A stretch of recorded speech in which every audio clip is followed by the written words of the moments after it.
আমার ভাইয়েরা, যেই হাদিসের উপর ভিত্তি করে এই কুল্লু বিদাতিন দালালা বলে, এই পুরা হাদিস কখনো বলেন না। আমি কোনোদিন কারো মুখে পুরা হাদিসটা শুনি নাই। হাদিস যদি সম্পূর্ণ হাদিস কেউ আপনাদের সামনে পড়ে, আপনারা ইজিলি বুঝতে পারবেন আমার নবী কোন বেদাতের কথা বলেছেন। উম্মতে মুসলিমা সেই তারিখ থেকে আজকের তারিখ পর্যন্ত বেদাতকে দুই ভাগে ভাগ করেছে। যারা বেদাতকে দুই ভাগে ভাগ করতে চান না, অর্থাৎ সব বেদাতকে এভাবে বেদাত মনে করে, ওনারাও কিন্তু বেদাতকে দুই ভাগে ভাগ করে। কাজটা নতুন, নবী সাল্লাল্লাহু আলাইহি ওয়াসাল্লামের জামানায় ছিল না, শুধু আমার নবীর জামানায় ছিল না বিদায় কোনো কাজ কখনো কন্ডেমড হয় না, রিজেক্টেড হয় না। এই কাজটা বেদাত, কিন্তু এটা ভালো না মন্দ, খারাপ না ভালো, গ্রহণীয় না বর্জনীয়, এটা ডিপেন্ড করে যেই কাজটা নতুন হয়েছে সেই কাজটার কোনো আসল শরীয়তের মধ্যে আছে কিনা। বিষয়টা হচ্ছে বিদআত, ইনোভেশন। বিদআত আমরা বলি না বেদাত, বেদাত হয়ে গেছে। গত 50 বছরে উম্মতে মুসলিমার বিভিন্ন দেশে যেই দুইটা শব্দ উম্মতে মুসলিমাকে সবচেয়ে বেশি ডিস্টার্ব করেছে, মিস ইন্টারপ্রেটেড হয়েছে, রংলি প্রেজেন্টেড হয়েছে, মিস আন্ডারস্টুড হয়েছে, মসজিদের মধ্যে ফিতনা হয়েছে, মারামারি হচ্ছে, কাটাকাটি হচ্ছে, আমাদের ইউনিটি ভাঙতে ভাঙতে একেবারে ধ্বংসের ধার গোড়ায় গেছে, যেই দুইটা শব্দ অনেক বেশি ভূমিকা পালন করেছে। তার মধ্যে একটা হচ্ছে শিরক আর একটা হচ্ছে বিদআহ। এবং এটা এত হয় না মাত্রাতিরিক্ত এবং সীমা অতিরিক্ত হয়ে এখানে আর সীমা লঙ্ঘনের কোনো জায়গা নাই। আমরা আজকে চেষ্টা করে দেখব স্পেশালি আমাদের কনসেপচুয়াল ক্লারিটির জন্য, স্পেশালি ইউথের জন্য। আমরা এখানে কোরআনে পাকের কোনো আয়াত আজকে বলবো না, যদিও শেষের দিকে একটু সময় পেলে আমি একটা আয়াত শুধু আপনাদের সম্মুখে তুলে ধরবো। আমাদের এখানে বিদআত সংশ্লিষ্ট, বিশেষ করে আমাদের মিডল ইস্টের মধ্যে সৌদি আরব হুকুমতে বসার পর থেকে শেখ ইবনে তাইমিয়ার যেই মতামত, যেগুলা অন্যান্য উলামা as compare to the other scholars, মুসলিম অন্যান্য স্কলারের তুলনায় ওনার মতামত যেটা, রায় যেটা, সেটা অনেক একেবারে গোড়া, একটু ন্যারো। মানে উনি ওনার এখন আলেম হিসেবে ওনার মতামত ন্যারো হইতেই পারে, এটা ওনার মতামত, বুঝতে পেরেছেন? কিন্তু ওনার এই ন্যারো মতামতটাই সৌদি আরবের মাধ্যমে, মিডল ইস্টের মাধ্যমে খুব বেশি প্রমোটেড হয়েছে। প্রমোটেড হতে হতে পরিস্থিতি এমন পর্যায়ে গেছে যে কুল্লু বিদআতিন দালালা, এটার মানে এটার চাক্কির ভিতরে আমরা মিলাদুন নবীও ঢুকিয়েছি, ইসালে সোয়াবও ঢুকিয়েছি, সবে শেষ পর্যন্ত ঢুকাইতে ঢুকাইতে সবে বরাতের হালুও ঢুকাই দিছে এটার উপরে। কুল্লু বিদআতিন দালালা বা সব বেদাত দালালা। তা আমরা আজকে এই কুল্লু বিদআতিন দালালার কুল্লুনটা পড়ব এবং হাদিসে পাকের আলোকে আমরা ইনশাআল্লাহ চেষ্টা করে যাব এটার আসল আন্ডারস্ট্যান্ডিংটা কি সেটা বোঝার জন্য। ওনাদের দাবি হচ্ছে প্রত্যেক নতুন কাজ কি বর্জনীয়, কিন্তু ওনারা আবার কি করেন, নতুন কাজকে দুই ভাগে ভাগ করেন। ওনারা দুই ভাগে ভাগ করেন। ওনাদের দৃষ্টিতে শরীভাবে যে বেদাত সেটা বর্জনীয়, লুগবি অর্থাৎ আবিধানিক অর্থে যে বেদাত সেটা বর্জনীয় নয়। ওনারা আবার ওখানে দুই ভাগ করে। আমাদের এখানে 85% অফ দি মুসলিম উম্মাহ ওনারা আবার বেদাতকে দুই ভাগে ভাগ করেন। একটাকে বলে হাসানা, একটাকে বলে সাইয়্যিআ, একটাকে বলে মাহমুদা আর একটাকে বলে মাজমুমা। মাহমুদা মানে গ্রহণীয়, প্রশংসনীয়, ভালো বেদাত, এটা শরীয়তের এটাও। এবং এই ভালো বেদাত বলতে গিয়ে মুসলিম স্কলার, শত শত মুসলিম স্কলার কবিতা পর্যন্ত লিখেছেন যে বেদাতের মধ্যে কিছু বেদাত আছে ওয়াজিব, বেদাতের মধ্যে কিছু বেদাত ওয়াজিব, কিছু আছে মুস্তাহাব, কিছু আছে মুবাহ।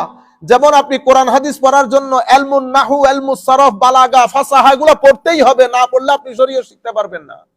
আপনি ইলমুল হাদিস এটা পড়াইতে হলে আপনাকে বুখারী, মুসলিম সবকিছু পড়তে হবে, সাথে হাদিসে সহিহ কোনটা, হাদিসে গায়রে সহিহ কোনটা, দঈফ কাকে বলবেন, কোন শর্তের ভিত্তিতে বলবেন, এগুলো আমার নবীর যুগে ছিল না, সাহাবায়ে কেরামের যুগে ছিল না, তাবেঈনের যুগে ছিল না, তাবেঈনের যুগে ছিল না। কিন্তু আপনি ইলমুল হাদিস পড়াতে গেলে এগুলা জানা আপনার উপর ওয়াজিব।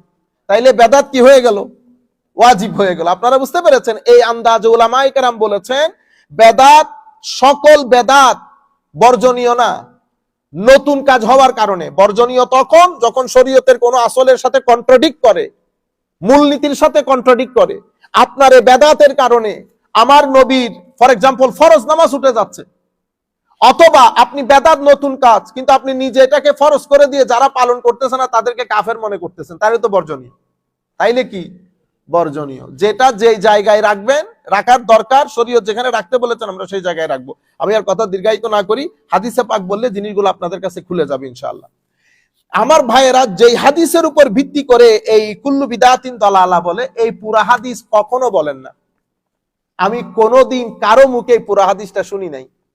হাদিস যদি সম্পূর্ণ হাদিস কেউ আপনাদের সামনে পড়ে, আপনারা ইজিলি বুঝতে পারবেন আমার নবী কোন বেদাতের কথা বলেছেন। আসেন আমরা পড়ি। আনিল ইরবাস বিন সারিয়া রাদিয়াল্লাহু তাআলা আন قال وأذن رسول الله صلى الله عليه وسلم يوما بعد صلاة الغداة موعظة بليغة زرفت منها العيون ووجلت منها القلوب। এই হাদিস ইমাম তিরমিজি রওয়ায়াত করেছেন, ইমাম ইবনু মাজাহ রওয়ায়াত করেছেন। হযরত ইরবাস বিন সারিয়া বলেছেন, ফজরের নামাজের সময় একবার আমার নবী ফজরের নামাজের পরে তাকরীর শুরু করেছেন, ওয়াজ শুরু করেছেন। ও এত জ্বালাময়ী, এত হৃদয়গ্রাহী, অন্তর ভেঙে দেওয়ার মতো তাকরীর ছিল। জারাফাত মিনহাল উয়ুন ওয়া ওয়াজিলাত মিনহাল কুলুব, আমাদের অন্তর ভেঙে চুরচুর, প্রত্যেকের চোখে পানি, সবাই কান্না করছে, আমাদের প্রত্যেকের অন্তর ভেঙে চুরচুর হয়ে গেছে। Our heart was broken, our eyes was full of tears because of the words of Holy Prophet sallallahu alaihi wasallam immediately after the Fajr salat. আচ্ছা, ফাকালা রাজুলুন, উপস্থিত সাহাবীদের মধ্যে এক সাহাবী বলতেছেন, ইন্না হাযিহি মাউইযাতুন মুআদ্দা ফামাযা তা'হুদু ইলাইনা ইয়া রাসূলুল্লাহ সাল্লাল্লাহু আলাইহি ওয়াসাল্লাম। হুজুর, অবস্থা দৃষ্টে মনে হচ্ছে এটা আপনার আখেরি ওয়াজ, যেভাবে আপনি কথা বলেছেন, হুজুর আপনি আমাদেরকে কিছু ওসিয়ত করেন, আপনি আমাদেরকে কিছু ওসিয়ত করেন। তখন আমার নবী বলতেছেন, ক্বালা উসিকুম বিতাকওয়াল্লাহি ওয়াস-সামঈ ওয়াত-তাআ, আপনারা খুব মনোযোগ দিবেন, আমি তোমাদেরকে ওসিয়ত করছি কিসের?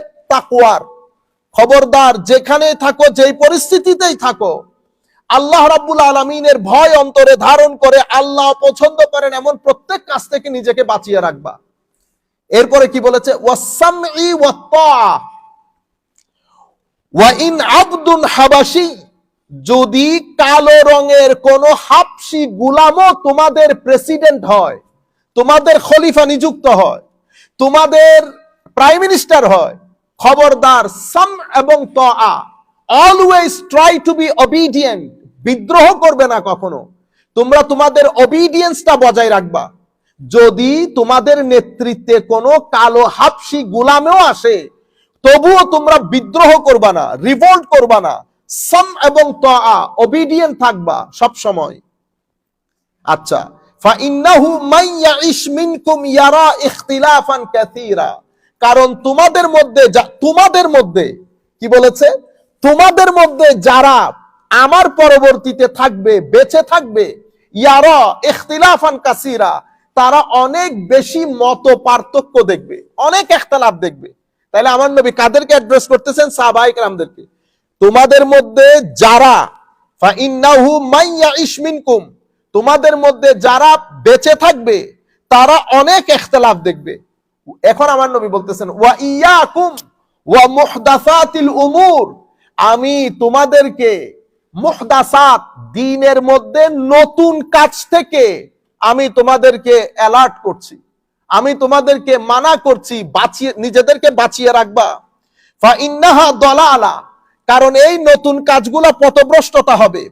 ফামান আদরাকা যালিকা মিনকুম, তোমরা যখন ওই নতুন কাজ দেখবে, ফাআলাইকুম বিসুন্নতি ওয়া সুন্নাতিল খুলাফায়ে রাশিদিন আল মাহদিয়্যিন, তোমাদের উপর উচিত হবে আমার সুন্নত, আমার সাহাবা, আমার খুলাফায়ে রাশিদিনের সুন্নতকে এভাবে আঁকড়িয়ে ধরবে, এভাবে আঁকড়িয়ে ধরবে। এই হচ্ছে পুরা হাদিস। আমার নবী এখানে কি বলেছেন? আমার নবী এমন তাকরীর করেছেন, তাকরীরের সাথে সাহাবায়ে কেরামের অন্তর ভেঙে চৌচির, প্রত্যেকের চোখে পানি। তা আমার নবী কি বলতে চেয়েছেন? হে আমার সাহাবায়ে কেরাম, তোমাদের যুগে আমার উম্মত মিলে মিলাদুন নবীর নাম দিয়ে আমার উপর দরুদ শরীফ পড়বে, সেই কারণে সাহাবায়ে কেরাম কেঁদেছে। আপনারা বুঝতে পেরেছেন?